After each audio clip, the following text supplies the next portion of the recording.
माननीय राष्ट्रीय अध्यक्ष जी साइड हो जाओ सबाई।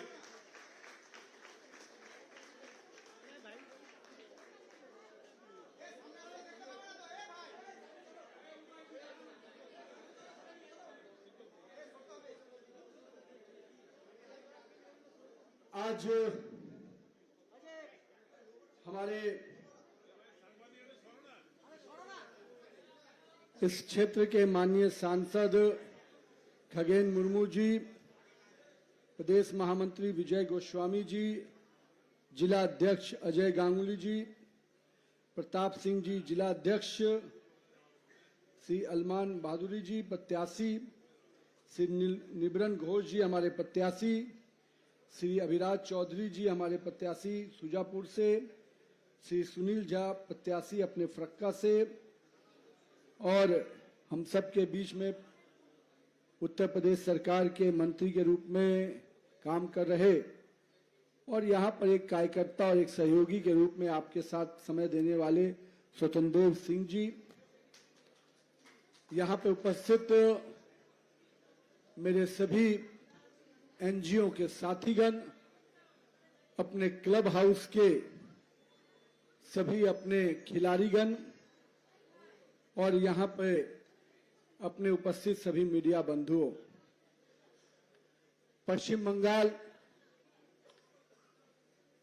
अपने खेल के लिए, खेल के क्षेत्र में जो लोगों की भावना यहाँ जुड़ी है और जो उस प्रकार से यहाँ पर से खिलाड़ियों ने अपना अलग अलग स्थान बनाया पूरे देश में, आज वही पश्चिम बंगाल जो क्लब हाउस से निकला हुआ जो एक सोच पश्चिम बंगाल की संस्कृति से कि हम इस क्लब हाउस के माध्यम से अपने युवा को, नई पीढ़ी को खेल जगत से जोड़ेंगे, इन्हीं एनजीओ और इन्हीं क्लब हाउस के माध्यम से कई प्रकार के सांस्कृतिक आयोजन और पश्चिम बंगाल की संस्कृति को, पश्चिम बंगाल की विरासत को जिस प्रकार से इन क्लब हाउसों ने एक स्थान दिलाया, और मैं कह सकता हूं पूरे देश में, चाहे यहाँ के कलाकार हों, यहाँ के अलग अलग विधाओं के लोग हों, चाहे पेंटिंग हो, पत्रकारिता हो, कला का कई अलग अलग आयाम हो, संगीत हो, खेल हो, इन सब क्षेत्रों से क्लब हाउस के माध्यम से, संस्थानों के माध्यम से इस पश्चिम बंगाल का जो पुराना इतिहास रहा उसको निश्चित रूप से इन क्लब हाउसों ने एक बहुत ही अलग रूप से स्थापित किया। लेकिन आप सोच रहे होंगे कि आज इन क्लब हाउसों से बैठने की क्यों जरूरत आन पड़ी, वो भी चुनाव के समर में। जिस क्लब हाउस का इतिहास इतना गौरवमय रहा हो, जिसके बारे में पूरे देश में चर्चा होती हो, आज का वो क्लब हाउस किस स्वरूप में है और किस काम के लिए जाना जा रहा है, हम सब कोई को मालूम है। जो कल ही तक खिलाड़ियों को निकालने के लिए, खेल को एक नए आयाम तक पहुंचाने के लिए जाना जाता था, आज वो क्लब हाउस अड्डा बन गया है, एक वसूली का केंद्र बन गया है। और निश्चित रूप से जो पश्चिम बंगाल की विरासत है, जो पश्चिम बंगाल की संस्कृति रही, एक समय इसी पश्चिम बंगाल से फुटबॉल के खिलाड़ियों का जो भावना देखने को मिलता था, चाहे मोहन बगान हो, चाहे हमारे अन्य जितने प्रकार के यहाँ पर क्लब हैं, पूरे देश में यहाँ के इन क्लब हाउसों की चर्चा होती थी। क्या पिछले 15, 20, 25 वर्षों में वही इतिहास है? क्या वही सम्मान है? और नहीं है तो कौन इसका दोषी? किसके कारण ये हुआ? किसने पश्चिम बंगाल के युवाओं को, नई पीढ़ी को एक नए अच्छे भविष्य बनाने से रोका है? मैं इसलिए आज इस बात को करने आया हूं जब देश के अन्य राज्यों में माननीय प्रधानमंत्री जी ने खेलो भारत का आवाज दिया, सरकार के योजनाओं से उसको जोड़ा, हर पंचायत में खेलों के और खिलाड़ियों का माहौल बने, उस कालखंड में जब पूरे देश में अलग अलग प्रांतों में खेल के प्रति रुझान बढ़ा, तो वही पश्चिम बंगाल खेल से पीछे होता चला गया और यहां कहने लगे लोग खेला होगा। मैं पूछता हूं, जो खेल का क्षेत्र था वहां खेला होने का स्वभाव किसने उत्पन्न किया है, और जिसने उत्पन्न किया है वो खेल के प्रति कितना नकारात्मक रूप से उनके लिए खेल का मैदान राजनीति का मैदान बन गया। और निश्चित रूप से ये समय आ गया है मित्रों कि उनको सजा देना चाहिए। आज हरियाणा को देखिए, पिछले बार के ओलंपिक में हरियाणा ने 6 में से भारत को 6 पदक मिला, हरियाणा में 4-4 पदक गया। वही हरियाणा वही खेलो भारत के सपने को लेकर आगे बढ़ा और आज भारत का खेल का केंद्र बनता जा रहा है हरियाणा। ये कहीं न कहीं दिखता है माननीय प्रधानमंत्री नरेंद्र मोदी के सपनों का भारत कैसा हो। बिहार जैसा राज्य जहां खेल की चर्चा कम होती थी, वहां भी जंगल राज था, उसको हम लोगों ने मिलकर समाप्त किया। आज बिहार के खिलाड़ी भी देश में नाम रोशन कर रहे हैं, गुजरात के खिलाड़ी देश में नाम रोशन कर रहे हैं, देश के कई प्रांतों के खिलाड़ी देश में नाम रोशन कर रहे हैं। लेकिन मेरा पश्चिम बंगाल जो हमारा अग्रणी था खेल में, अगर आज पीछे रहा है तो जिन लोगों के कारण रहा है उनको सजा देने का समय है। मैं पूछता हूं, जो ये सांस्कृतिक भावनाओं का प्रतीक था, जहां की कलाएं, जहां के पेंटिंग, पूरे यहां के चित्रकार देश और दुनिया में अपना नाम रखते थे, क्या पिछले दिनों आपने सुना कि कोई पश्चिम बंगाल का युवा उस क्षेत्र में आगे बढ़ा? क्योंकि यहां के मुख्यमंत्री को इससे मतलब ही नहीं है, उनको तो खेला करने से मतलब। लेकिन मित्रों, इस अड्डा को समाप्त करना है, क्लब हाउस के इस पुराने वैभवशाली इतिहास को वापस लाना है। जो टीएमसी की सरकार यहां चल रही है, मैंने कल ही कहा, ये तोलाबाजी और तुष्टीकरण वाले, ये माफियागिरी और महिलाओं को उत्पीड़न करने वाले, ये करप्शन और कट मनी वाली टीएमसी को समाप्त करना होगा, नहीं तो हम इस पश्चिम बंगाल को उस विकसित पश्चिम बंगाल नहीं बना पाएंगे। जब हम कहते हैं कि यहां के लोगों का हक मारा गया, तो वो कहते हैं कि पश्चिम बंगाल का लोग बाहरी और भीतरी। अरे हम तो ए पार और ओ पार वाले नहीं हैं, हम तो ये पार हैं। हम तो पश्चिम बंगाल के लोगों की चिंता कर रहे हैं, आप तो ओ पार से लाए हुए लोगों की चिंता कर रहे हो, जिसको यहां का हक दिलाने का काम कर रहे हो। मैं स्पष्ट रूप से कहता हूं, पश्चिम बंगाल के मेरे क्लब हाउस के मित्रों, आपका केंद्र, आपका क्लब हाउस निर्माण का प्रतीक है, सृजन का प्रतीक है, नए नए प्रतिभाओं को स्थान दिलाने का प्रतीक है। उस केंद्र को वसूली का केंद्र नहीं बनने देना है, उस केंद्र से माफियाओं को सरकार चलाने नहीं देना है। मैं इसलिए आज आपके बीच में बैठा आया मिलने के लिए। मुझे तो मालूम हुआ है, चुनाव का समय आता है तो पूरे साल 5 साल तो वसूली चलता है, और चुनाव के समय इन्हीं अड्डाओं से बूथ कैप्चरिंग करने की रणनीति बनती है। इस बार तो पूरी तरह से तैयारी है मित्रों, क्योंकि पूरे देश की निगाहें पश्चिम बंगाल पर लगी है।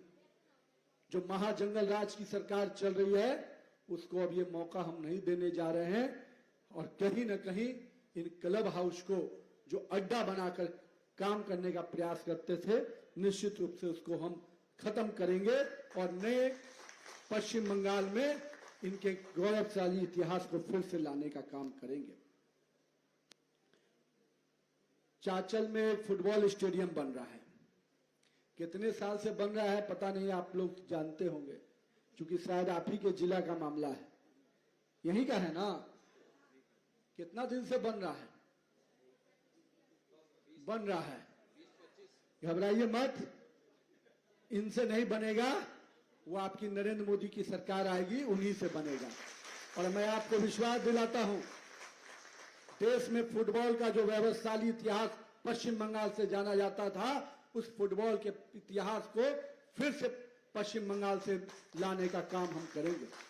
अभी हाल में फुटबॉल के बड़े खिलाड़ी को बुलाया गया, विश्व के खिलाड़ी आए थे। पश्चिम बंगाल के लोग भावना से जुड़े हैं, फुटबॉल के खिलाड़ी आए तो पूरा पश्चिम बंगाल टूट पड़ा। लेकिन क्या हुआ था, उसमें भी खेला ही हुआ, खेल नहीं हो पाया। मैं इसलिए आज आपसे कहने आया हूं, मेरे युवा साथियों, पूरे देश में 2030 में भारत कॉमनवेल्थ गेम्स कराने वाला है, उसकी दावेदारी हमने की है। 2036 में ओलंपिक गेम्स की तैयारी हम लोग कर रहे हैं। लेकिन भैया 10 साल है अभी, इस 10 साल का मौका दीजिए। भारतीय जनता पार्टी और एनडीए के नेतृत्व में डबल इंजन की सरकार बनाइए। कॉमनवेल्थ गेम्स जब होगा तो कोई ना कोई पश्चिम बंगाल का युवा कहीं ना कहीं एक पदक लेता हुआ दिखेगा। इस सपने को साकार करना है। ये इन लोगों से नहीं संभव है, ये कट मनी वाले लोग हैं, इनको खेल से मतलब ही नहीं है। खिलाड़ियों के प्रति जो भावना होनी चाहिए, मतलब ही नहीं है। हम जब फिट इंडिया बोलते हैं तो इनको हिट लगता है। अरे फिट इंडिया मतलब हमारा युवा अगर फिट रहेगा तो आगे बढ़ेगा। लेकिन कभी आप नहीं देखे होंगे कि ममता दीदी फिट इंडिया पे बात करेगी। उनको तो इस राज्य और इस देश की जनता को हिट करना है। और बांग्लादेशियों को उनको फिट नजर आते हैं, उनको बसाने की चिंता करते हैं। और बंगाल के लोग, पश्चिम बंगाल के युवाओं के प्रति उनकी कोई भावना नहीं।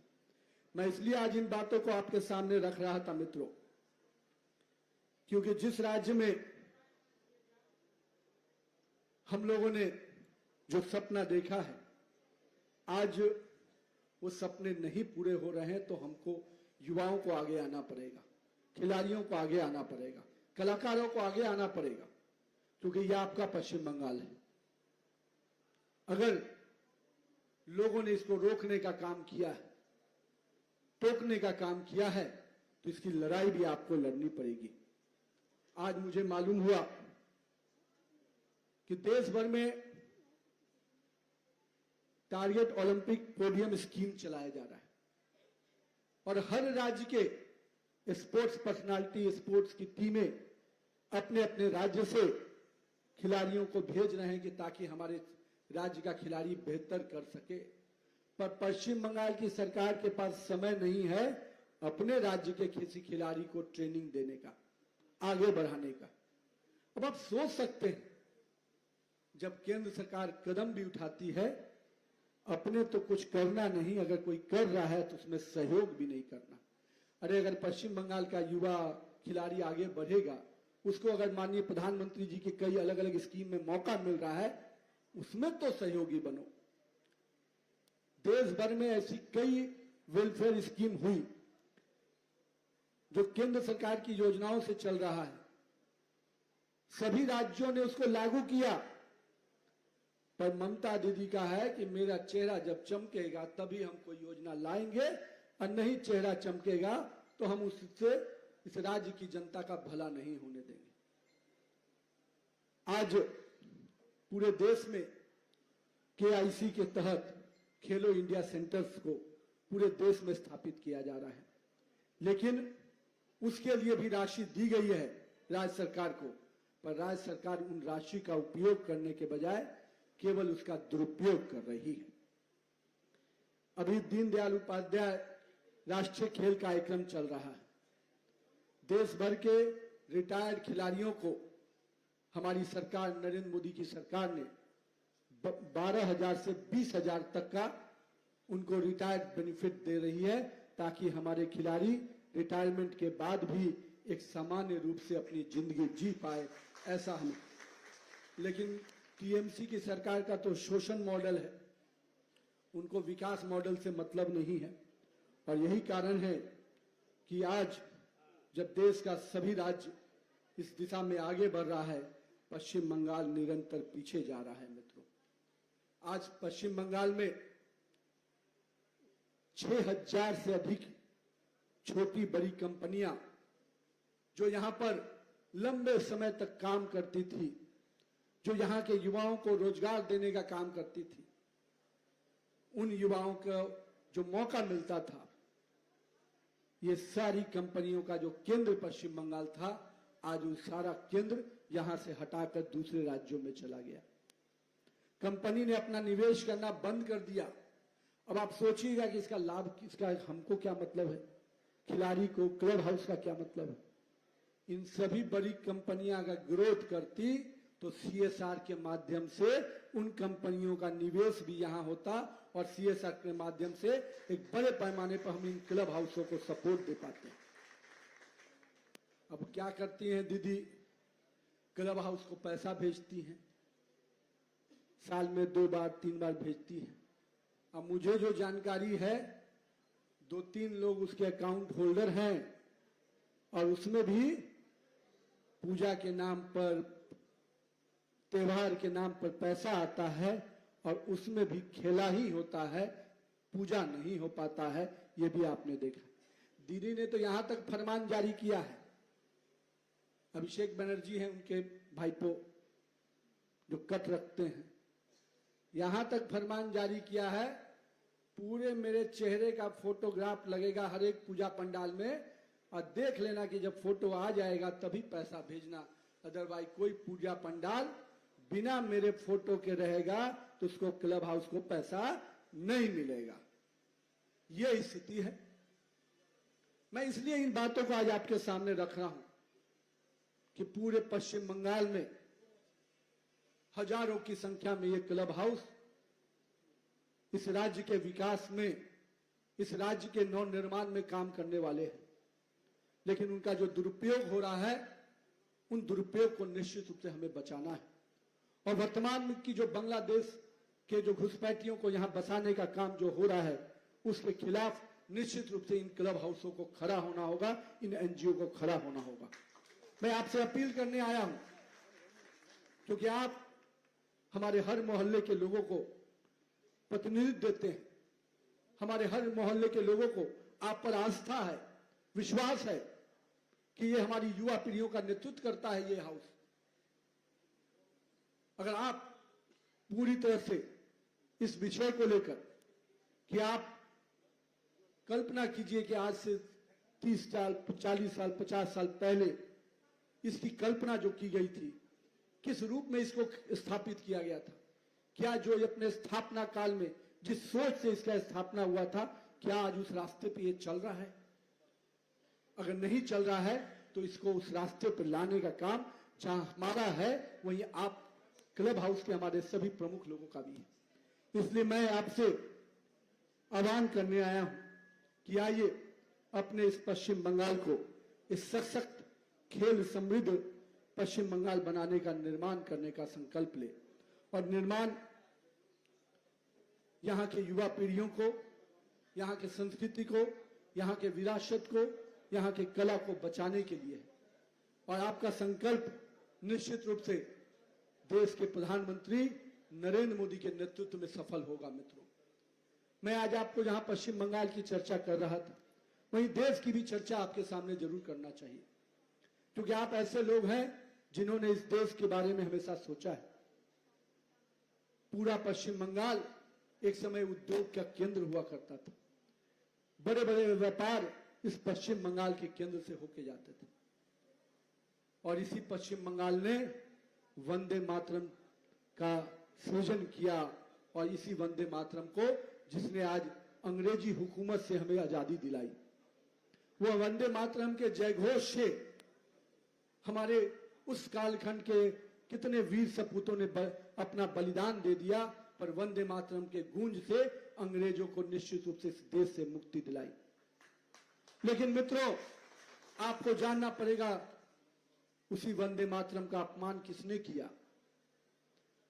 जब हम वंदे मातरम का वर्षगांठ मना रहे थे, संसद में विशेष सत्र चल रहा था, उस पर विशेष चर्चा हो रही थी, तो टीएमसी के सांसदों ने उस चर्चा के दौरान विघ्न डालने का काम किया, उसको रोकने का काम किया, और उस वंदे मातरम के प्रति जो पश्चिम बंगाल के मिट्टी से जो आवाज आई थी, उसको भी अपमानित करने का काम किसी ने किया, तो टीएमसी के सांसदों ने किया है। अब ऐसे समय में जो यहां की संस्कृति को, यहां के विरासत को, जो सम्मान का प्रतीक था, उसको भी इन्होंने छोड़ा नहीं। मैं इसलिए आज आपसे ये बात करने आया हूं। मां, मिट्टी, मानुष की बात होती है। किस प्रकार से माता बहनों का अपमान हो रहा है, किस प्रकार से बाहर से आए हुए घुसपैठिया हमारी माता बहनों को अपमानित कर रहे हैं, जलित कर रहे हैं।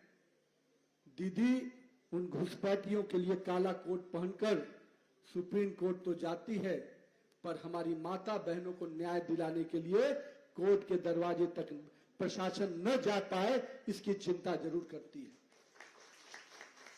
मैं इसलिए इन बातों को रख रहा हूं मित्रों, क्योंकि आपके माध्यम से समाज को खड़ा करना है।